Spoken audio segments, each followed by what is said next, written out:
जय हिंद। आप सभी को शिक्षक दिवस की ढेर सारी शुभकामनाएं। आपके, हमारे या दुनिया के कोई भी इंसान हो, उस सबके जीवन में सफलता का सबसे बड़ा अगर किसी का हाथ होता है तो वो उसके शिक्षक का होता है। हम सभी के जीवन की जो सबसे पहली शिक्षक होती है वो हमारी माँ होती हैं। वो हमें ही सबसे पहले अक्षर ज्ञान वगैरह सिखाती है।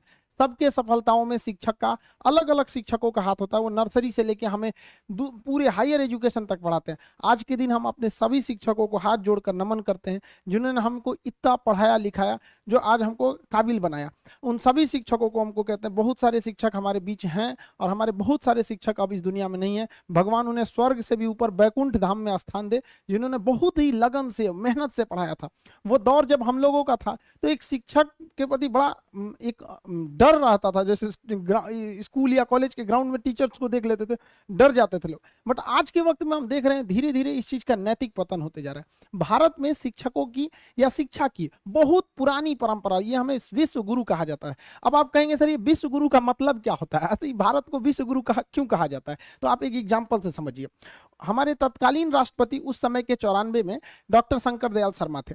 1994 में डॉक्टर शंकर दयाल शर्मा भारत से आधिकारिक दौरा पर ओमान गए। ओमान की राजधानी मस्कत पर जब हमारे राष्ट्रपति डॉक्टर शंकर दयाल शर्मा का हवाई जहाज लैंड किया तो ओमान के जो किंग थे, वहां के राजा, वो कभी किसी को रिसीव करने एयरपोर्ट पर नहीं जाते। ये प्रोटोकॉल मतलब नियम कानून होता है। किसी देश के राष्ट्रपति वगैरह नहीं जाते जब तक कोई बहुत खास मेहमान नहीं आ जाता। और लेकिन वहां पर किंग जो है वो प्रोटोकॉल तोड़ दिए। और अमूमन अगर कोई प्रोटोकॉल तोड़ के आता भी है तो वो रिसीव करने के लिए नीचे खड़ा रहता है और राष्ट्रपति खुद उतर के आते हैं। लेकिन ओमान के राजा के, यानी ओमान के किंग के साथ ऐसा नहीं हुआ। हमारे डॉक्टर शंकर दयाल शर्मा अभी हवाई जहाज में बैठे ही थे तो ओमान के किंग सीढ़ियों से चढ़कर खुद गए और डॉक्टर शंकर दयाल शर्मा को उनके सीट के पास से जाकर रिसीव करके उन्हें लेकर आए थे। जब ड्राइवर्स और बॉडीगार्ड ने उनको कहा गाड़ी में बैठे तो वहां के किंग ने ड्राइवर को हटाकर खुद ड्राइव किए थे डॉक्टर शंकर दयाल शर्मा के गाड़ी को, हमारे राष्ट्रपति साहब के। और उन्हें इतना इज्जत दिया गया था जो इससे पहले ओमान में किसी विदेशी गणमान्य को ऐसी इज्जत नहीं मिली थी। जब मीडिया वालों ने उनसे पूछा कि आखिर शंकर दयाल शर्मा में ऐसा क्या खास है जो आपने इतने सारे प्रोटोकॉल्स तोड़ दिए, आज तक किसी राजा या किसी देश के प्रधानमंत्री राष्ट्रपति को इज्जत नहीं मिली, तो ओमान के किंग ने कहा कि जब मैं स्टूडेंट था और भारत में पढ़ाई कर रहा था तो उस समय पुणे में जब उनकी पढ़ाई चल रही थी ओमान के किंग के, तो डॉक्टर शंकर दयाल शर्मा वहां पे उनके शिक्षक थे, वो वहां पे प्रोफेसर थे। तो उनका कहना था मैंने किसी राष्ट्रपति या प्रधानमंत्री को वो इज्जत नहीं दिया, बल्कि मैंने अपने गुरु को यह सम्मान दिया। उन गुरु के लिए मैंने इतने सारे प्रोटोकॉल तोड़े। इसलिए भारत को विश्व गुरु कहा जाता था।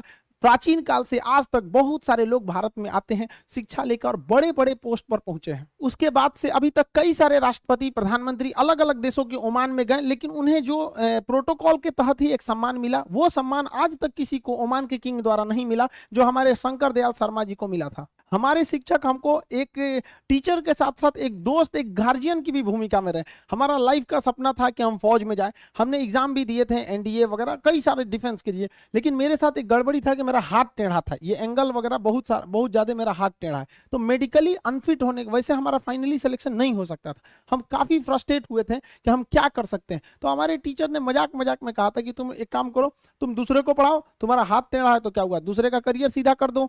टीचर्स ने हर वक्त में मोटिवेशन किया, चाहे कहीं पे भी, स्कूलिंग लाइफ में कभी मार्क्स खराब आ जाना, कभी इस सब में, तो टीचर्स हमेशा सपोर्ट में किए। एक बार हमको याद है कि ग्रेजुएशन में बीएससी में थे हम, मेरे मार्क्स बहुत ही खराब थे, ग्रेजुएशन 49% था। इतना कम बहुत खराब होता है, ये तो एक नॉर्मल से भी लड़कों का भी इससे ज्यादा ही आता है। मार्क्स बहुत कम आए थे, हम टेंशन में हो गए थे वहां पे। तो उन्होंने कहा टेंशन क्या लेते हो, लाइफ में टॉप करो, स्कूल या एग्जाम में टॉप किए ना किए कोई फर्क नहीं पड़ता है यहाँ पर।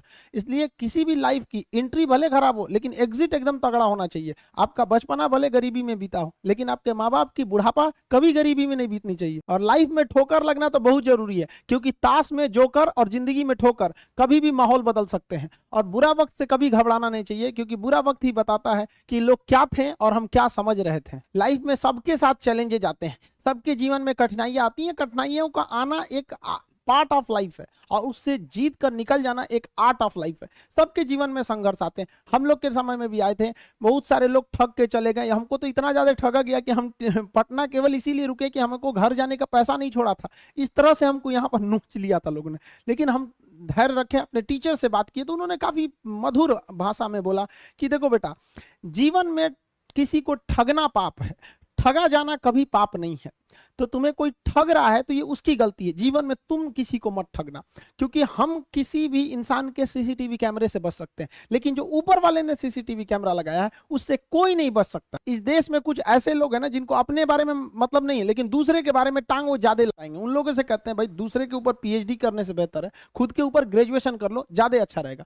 हमको एक बार 22 मई को रिपोर्ट ऑन खान सर पूरा ट्विटर पे ट्रेंड कर दिया सर, आप लोगों ने देखा होगा, अजीब सा माहौल बना दिया उन लोगों ने। कीजिएगा, वक्त जब बिगड़ता है तो गूंगे भी बुराई करने लगते हैं, जब लोग बराबरी नहीं कर पाते तो पैरों के नीचे खुदाई करने लगते हैं, लेकिन ऐसे लोग ज्यादा देर तक टिकते नहीं हैं, सारे लोग खत्म हो जाते हैं। वैसे भी जब इस कंट्रोवर्सी चल रही थी मेरे पे, तो सारे स्टूडेंट ने, सारे शिक्षक, अलग अलग फील्ड के, कुछ डॉक्टर्स, वकील, मतलब इवन जो लोग एजुकेशन से डायरेक्ट नहीं जुड़े हैं, इनडायरेक्टली जुड़े हैं, उन लोगों ने भी बहुत सपोर्ट किया। आप सभी लोग का आज के दिन बहुत बहुत धन्यवाद करते हैं, ताकि आप लोगों ने बहुत ज़्यादा सपोर्ट दिखाया। टीचिंग में क्या है कि भाई देखिए, बहुत हम सब की टीचर्स की अलग अलग कोचिंग्स हो सकती हैं, अलग अलग सब्जेक्ट हो सकते हैं, बट सबका ध्येय, सबका उद्देश्य एक ही रहता है कि ज़्यादा से ज़्यादा लोगों को शिक्षित किया जा सके, ताकि हर इंसान अपने फील्ड में आगे जा सके और व्यक्तिगत रूप से देश की भलाई में बहुत सारा काम कर सके। ऐसा नहीं कि किसी जगह पे सुधार की कोई गुंजाइश नहीं होती, हर जगह कुछ ना कुछ सुधार की गुंजाइश होती है।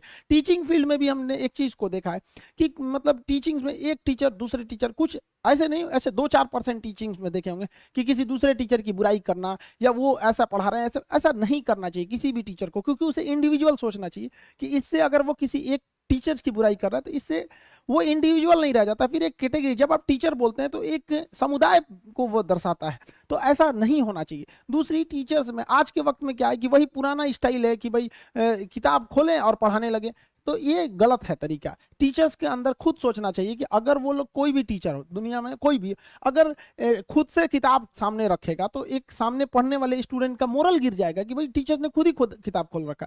हम लोग जब पढ़ते थे तो एक चीज हम लोग के मन में एक चीज जरूर घूमता था, यार सर को इतना याद कैसे रहता है, क्योंकि हम लोग के टीचर ने कभी किताब नहीं खोला। वो अलग बात है कि आप कोई न्यूमेरिकल सॉल्व करा रहे हैं या कुछ भरवा रहे हैं तो वो एक मजबूरी है, बट जब समझाने का वक्त हो, एक फ्लो का वक्त हो, तो उसमें नहीं रखना चाहिए।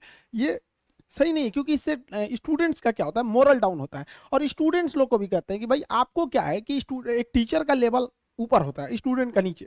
अगर टीचर इस लेवल पे पढ़ाने लगे तो स्टूडेंट को समझ में नहीं आएगा, और स्टूडेंट एकदम नीचे रहेगा तो उसे भी समझ में नहीं आएगा। तो टीचर्स को क्या है कि अपनी भाषा वगैरह सरल करके थोड़ा स्टैंडर्ड नीचे लाना है लेवल को, और स्टूडेंट्स को घर पे थोड़ा एक्स्ट्रा मेहनत करके बराबर आना है, तब दोनों में अच्छे से समझ में आएगा। बट यहाँ स्टूडेंट्स को लगता है कि डर नाम का चीज नहीं है। गार्जियन को भी कहते हैं कि भाई आप अपने बच्चों को जी जान से मोहब्बत कीजिए, बट उस पर उस तरह से नजर रखिए जैसे दुश्मनों पर नजर रखते हैं, वरना वो बिगड़ेगा। समय, दोबारा समय नहीं देता है किसी के पास में। लड़का को फ्रस्ट्रेट होता है तो एक बार अपना टाइम टेबल बनाएगा, सुधारेगा, भाई इतना ऐसा टाइम टेबल बनाओ जो दिल में रहता हो। और बहुत से लड़कों को देखते हैं कि सुबह 4 बजे उठते हैं, हमने अपनी लाइफ में कभी 4 बजे नहीं उठेंगे तो पूरा दिन डिस्टर्ब रहेगा। आप जिस समय कंफर्टेबल हैं उस समय उठिए, लेकिन हाँ एक बात जरूर याद रखिएगा, जितना जल्दी उठेंगे उतना ज्यादा आपके पास वर्क टाइम ज्यादा रहेगा। अब देर से सो के उठेंगे तो आप एक अच्छा सा वर्किंग टाइम को गंवा चुके रहेंगे। तो एटलीस्ट कोशिश कीजिए कि भाई बहुत से बहुत तो 6-7 के बीच में उठ ही जाइए, और पहले उठते हैं तो ये अच्छी बात है, लेकिन ऐसा नहीं है कि जो पहले नहीं उठते हैं उनके लिए बहुत गलत बात। आप जितना पढ़ सकते हैं अपनी कैपेसिटी के हिसाब से ही पढ़िए। आपकी बॉडी 8 घंटा नहीं सस्टेन कर पा रही है, आप 4 घंटा ही पढ़िए, बट धीरे धीरे उसको इंक्रीज कीजिए। हर चीज के लिए होता है, आप अपनी बॉडी के हिसाब से किसी काम को करिए। आप किसी भी काम को अगर लगातार 21 दिन करते हैं तो धीरे धीरे वो आपकी आदत बन जाती है, और अगर किसी काम को लगातार 90 दिन कर देते हैं तो फिर वो आपकी दिनचर्या बन जाती है। अब आप डिसाइड कीजिए कि आप अच्छे काम को करना चाहते हैं या गलत काम को। जहां आपको कंफर्ट मिलता है वो रास्ता कभी भी कोई मंजिल को नहीं ले जाती है, क्योंकि मंजिल वाला रास्ता काफी चुनौतीपूर्ण भरा होता है, उसमें कंफर्ट कभी नहीं मिलता है। संघर्ष से व्यक्ति को कभी नहीं भागना चाहिए, क्योंकि जीवन में जो कभी संघर्ष से परिचित नहीं हुआ, इतिहास गवाह है, वो कभी चर्चित नहीं हुआ। और जिंदगी हो या व्हाट्सएप, लोग हमेशा स्टेटस ही देखते हैं।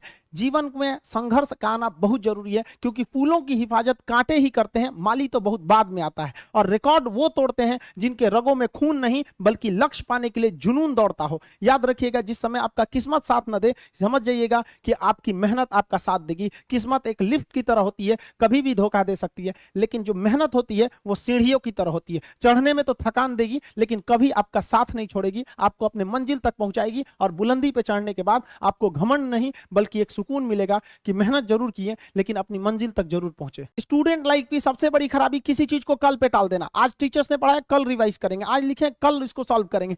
कल पे कोई नहीं टालना चाहिए। जिसने ये कल किया या हमको ये करना चाहिए उनको तो असफलता फिक्स है, उसने असफलता की दहलीज पे पैर रख दिया। जिसने किया कल, दिन गया टल, जिसने कहा परसों, बीत गए बरसों, और जिसने कहा आज, उसी ने किया राज। जीवन में संस्कार का भी बहुत बड़ा मोल होता है। आप अपने विचारों से स्वतंत्र रहिए, लेकिन संस्कारों से बंधे रहिए। कभी भी अहंकार मत रखिए, क्योंकि आप कितनी भी बुलंदी पर क्यों ना चले जाएं, लेकिन याद रखिएगा आसमान में बैठने की जगह नहीं होती है। जो भी बुलंदी पे जाएगा उसको एक ना एक दिन, आज नहीं तो कल, उसको वापस इस धरती पर आना है। इसलिए बुलंदी को देखकर बहुत जल्दी घमंड में नहीं आना चाहिए, और हमेशा याद रखिए बड़े बुजुर्गों से मिलकर बैठना चाहिए, उनसे बातें करना चाहिए। बड़े नायाब होते हैं ये लोग, कुछ लम्हों में जिंदगी के तजुर्बे बता देते हैं। याद रखिएगा समय, सम्मान और विश्वास, ये तीन ऐसी चीजें होती हैं जो एक बार अगर हाथ से चली गई तो फिर दोबारा लौट के कभी नहीं आती। जीवन में सबके प्रति दया का भाव रखना चाहिए, और सबसे बेशर्म चीज अगर कोई इस दुनिया में है तो वो गरीबी है।